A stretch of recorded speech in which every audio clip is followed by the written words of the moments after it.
Carlos Rangel, liberal. Rangel no era de derecha en el sentido maniqueo de la palabra, tampoco era de izquierda, era liberal. ¿Qué es ser liberal? Uno de sus autores favoritos era Daniel Patrick Moynihan. Este define el liberalismo de la siguiente manera. La esencia del liberalismo consiste en una creencia optimista en el progreso, en la tolerancia, en la igualdad, en el Estado de Derecho y en la posibilidad de obtener una alta y sostenida medida de felicidad humana aquí en la Tierra. Rangel aborrecía a Somoza, a Trujillo, a Stroessner, a lo que representaba Pinochet, también a Castro, a Gualtieri, a Videla, Ernesto Cardenal, etc. A todo tirano que se perpetuaba y perpetúa el mito de que nuestros países necesitan un gobierno fuerte, centralizado, todopoderoso, para lo cual la democracia representativa es un lujo innecesario. Rangel tuvo que luchar contra quienes no querían que entrevistase públicamente a representantes de la izquierda venezolana para no darles foro. Por demócrata, creyente en la libertad de expresión, en la tolerancia, el antisectarismo y la diversidad de ideas, tuvo que circular con sus programas de opinión a través de los canales de TV, cuando ya no hacía la voluntad de los dueños. Rangel acusó a la sociedad cómplice empresarial cuya arma competitiva favorita era ser amigo del gobierno. En un famoso discurso disponible en las redes sociales, ante altos representantes de la clase empresarial venezolana en 1984, acusa a los empresarios de ser cómplices del atraso del país y es aplaudido vigorosamente por los mismos. En una entrevista televisiva ampliamente difundida sugiere que la propiedad de las empresas del Estado sea cedida a sus trabajadores como método para disminuir el tamaño del Estado. Eso es ser liberal. Y desafía las definiciones de izquierda y derecha para entender los orígenes de este pensamiento liberal. Hay que revisar un poco la historia personal de Rangel dentro del contexto histórico de su formación e entender quién era ese Rangel. En 1949, la Unión Soviética enfrentó al mundo haciendo estallar su primera bomba atómica y elevando la rivalidad entre las nuevas potencias mundiales. Rangel identifica los vicios y taras que enfrenta la democracia en Latinoamérica, estableciendo un contexto global dentro de ese enfrentamiento entre el totalitarismo y el liberalismo, identificado en sus hegemonías respectivas, del comunismo y el capitalismo. Su libro relata cómo al finalizar la Segunda Guerra Mundial hubo un viraje en la ortodoxia del Partido Comunista Ruso, el cual se había permitido una cierta indisciplina durante la guerra en busca de aliados contra el poderío nazi. Esto rápidamente cambia al terminar esa guerra y el jefe del Partido Comunista en los Estados Unidos, Earl Browder, es la primera víctima simbólica de lo que Rangel llama el renovado sectarismo de izquierda, una práctica que rechaza y excluye a todo aquel que no acate la línea ortodoxa del Partido Central. El PC ruso, Browder fue denunciado en un artículo publicado por Les Cahiers of Communisme, la revista del PC francés, firmado por Jacques Duxios, el líder de ese partido. Pero años después se supo que dicho artículo había sido escrito en las oficinas de la KGB, el Servicio Secreto de la Unión Soviética, en Moscú. Esta apreciación la hace Rangel por haber sido testigo de los hechos. A finales de 1948 fue derrocado en Venezuela por una junta militar del presidente democráticamente electo Rómulo Gallegos, que había sido muy cercano a José Antonio Rangel Báez, padre de Carlos. Esa influencia paterna temprana asociada al fervor democrático revolucionario del periodo entre 1945 y 1948 en el país le dejará una marca indeleble acerca de la promesa de la democracia.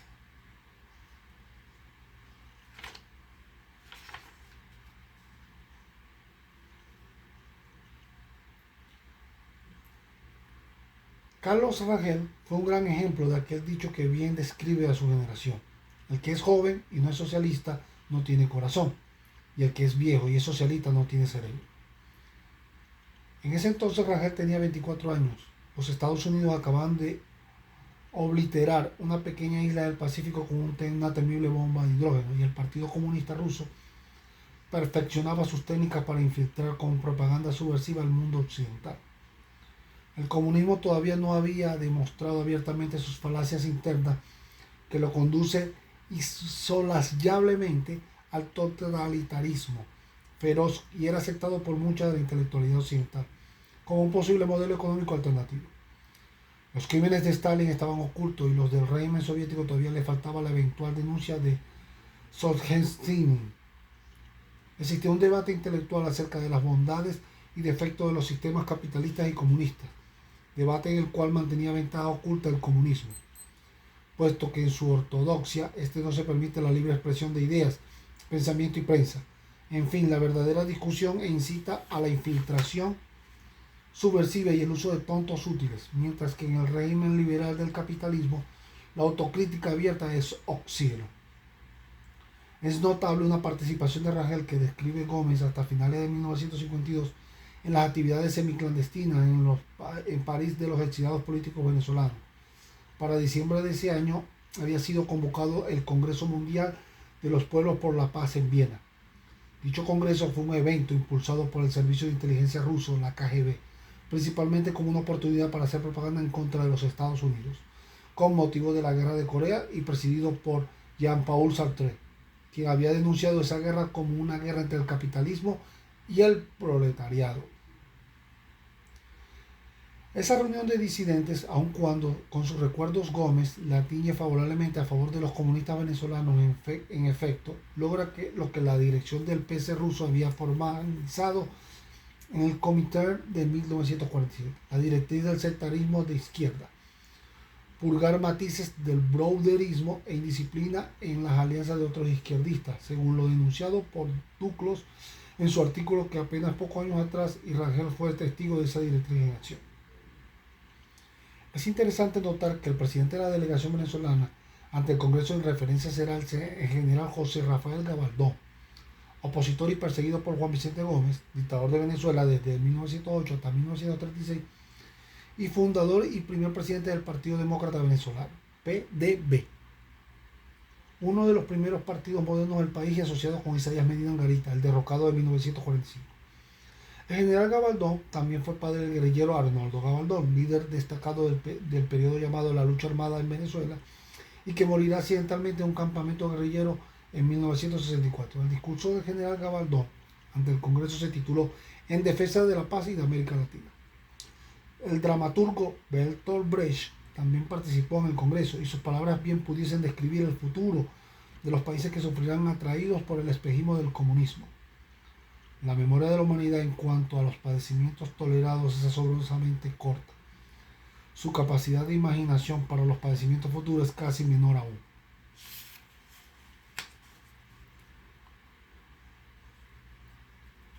Brecht morirá bajo circunstancias misteriosas en Berlín Oriental en 1956, a la edad de 58 años. En 1953, Rangel regresa a Venezuela. El país se encuentra en plena represión política por la dictadura y las complicidades mercantilistas típicas de este tipo de gobierno. A la falta de oportunidad para desarrollar sus capacidades intelectuales junto con su hermano y otros socios se dedica al comercio, incluyendo construcción y una distribuidora de motocicletas Honda. Sin embargo, sus antecedentes en París evidentemente lo tienen nervioso, puesto que duerme junto con su esposa Bárbara con un revólver bajo la almohada. En un episodio relatado por Gómez, Rangel lo esconde en el sótano de su casa cuando las autoridades de la dictadura perseguían a Gómez por ser militante activo del PC venezolano. Finalmente, a finales del 55, Rangel decide autoexiliarse, vende su casa y en el camarote de un barco mercante se muda a Nueva York, regresando a la ciudad que lo había recibido años antes, durante el trauma inmediato de la posguerra. En 1950, como relata en su libro, Rangel había visto de manera preocupante en los Estados Unidos un giro hacia la derecha y una incipiente amenaza con la persecución política impulsada por el senador Joseph McCarthy. Ahora llega una ciudad próspera en la cima de la creatividad surgida por la aplicación de principios liberales de un país que ha rechazado el discurso populista de derecha del senador McCarthy mediante un voto de censura y caída en desgracia. Ciertamente continúa la Guerra Fría, pero la evidente prosperidad de esta ciudad es una clara manifestación de las mejores oportunidades que ofrece el liberalismo. A finales de 1956, con la brutal invasión rusa a Hungría, se sella el convencimiento de Rangel en contra del sistema comunista, como opción para mejorar la condición de los pueblos. Desde ese momento Rangel, con su experiencia viviendo bajo la sombra de una dictadura de derecha y su conocimiento de las intenciones del Partido Comunista Ruso, se convierte en un abanderado defensor de la democracia liberal, la que con sus propios ojos ha visto en la mejor alternativa del gobierno. Estando en Nueva York, profundiza sus estudios y es profesor adjunto de literatura hispanoamericana, comenzando allí su interés permanente en la obra de Miguel de Unamuno y otros pensadores de la misma estirpe. Pensó en aquel momento permanecer en los Estados Unidos y hacer una carrera académica, pero los acontecimientos en Venezuela lo llevaron a otro lugar. Como es natural, se mantenía en contacto con la colonia venezolana en Nueva York. Uno de sus conocidos, Carlos Ramírez MacGregor, era cercano a los miembros de la Junta de Transición que asumió el poder tras la revuelta popular de 1958, que había depuesto al dictador Pérez Jiménez. MacGregor invita a Rangel a acompañarlo como consejero cultural de la Embajada de Bélgica. Una vez finalizada la transición en Venezuela bajo un nuevo gobierno democráticamente electo, Rangel regresa a Venezuela. En sus memorias sobre Rangel Gómez relata su reencuentro a principios de los años 60. De nuevo aquí, en Venezuela, Carlos me manifestó su cambio de perspectiva con respecto a la revolución cubana, extensible a todo el marxismo y la revolución. Lo escuché y le repliqué: ¿crees eso suficiente para terminar nuestra amistad? No, solamente quería que lo supieras. Creyente en la libertad de opinión y el debate de ideas, durante ese periodo encabeza la edición de la revista Momento, la cual modela como combinación de Times Magazine Live, y donde emplea a su amigo Luis Aníbal Gómez, conjuntamente con un equipo de redacción que incluye entre otros a nombres como Gabriel García Márquez, Plinio Apuleyo Mendoza y el dirigente social cristiano venezolano Rodolfo José Cárdenas, y el futuro presidente de Venezuela, Luis Herrera Campis. Pero falta un ingrediente final que cuajará el liberalismo de Carlos Rangel. Entre 1964 y 1968, Rangel hace carrera política en el nuevo modelo democrático de Venezuela. Un modelo y una visión insigne de la Gran Venezuela con modernidad basada en una economía industrial integrada al comercio mundial de manera robusta y promotora de los valores de la democracia representativa y el respeto a los derechos humanos, plasmado en la llamada Doctrina Betancourt, que rechaza toda dictadura. Rangel quiere hacerse partícipe de ese proyecto y se postula y es electo al Consejo Municipal de Caracas, la ciudad capital, en las listas del Partido Socialdemócrata Acción Democrática. En su cargo como concejal verá de cerca la labor del político y el efecto negativo del populismo sobre la gestión de gobierno. Caminó barrios, repartió víveres, inauguró obras, discutió presupuesto y redactó edictos. Fue designado en Cámara como presidente del Consejo Municipal de Caracas, por lo cual recibió más necesitados y solicitantes de toda índole.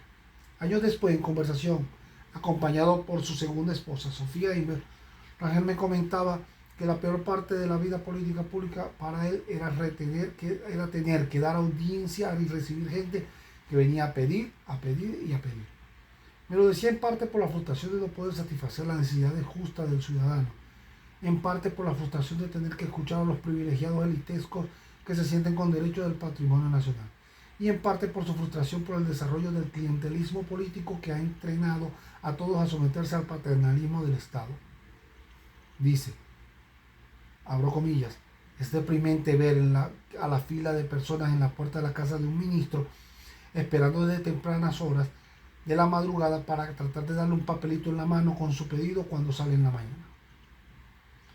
A pesar de haberles ofrecido cargos ministeriales frecuentemente en años posteriores, Rangel perdió cualquier vocación de político y no aceptó los ofrecimientos, aparte de la ocasional participación en alguna misión diplomática.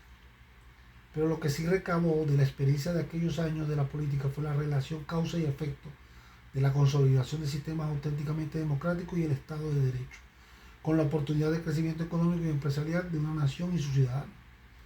Este periodo igualmente fue un profundo estudio, tanto teórico como práctico, acerca de la naturaleza del Estado, y que lo lleva a la conclusión de que un Estado limitado es un factor esencial conducente a la prosperidad de un país.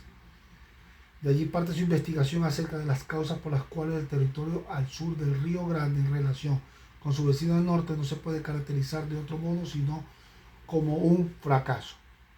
Es la pregunta fundamental.